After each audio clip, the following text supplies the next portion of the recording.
చేసుకుంటూ లేయర్స్ వేసుకుంటూ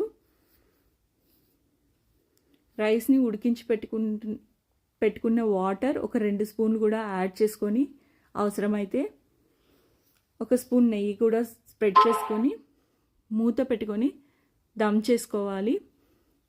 ఇలా సిమ్లో ఒక 10 నిమిషాలు ఉడికించుకున్నాక మష్రూమ్ బిర్యానీ రెడీ అయిపోయింది ఫ్రెండ్స్. మష్రూమ్ బిర్యానీ చాలా హై ప్రోటీన్ బిర్యానీ ఇది. ఇంకా ప్లేట్లోకి సర్వ్ చేసుకోవడమే. కట్ చేసి పెట్టుకున్న కీరా, క్యారెట్, ఒక నిమ్మ చెక్కతో స్క్వీజ్ చేసుకొని తింటే చాలా రుచిగా ఉంటుంది. దీనిలో ఏ కర్రీ కూడా అవసరం లేదు. ఇక నేను మష్రూమ్ కర్రీతో సర్వ్ చేసుకుంటున్నాను.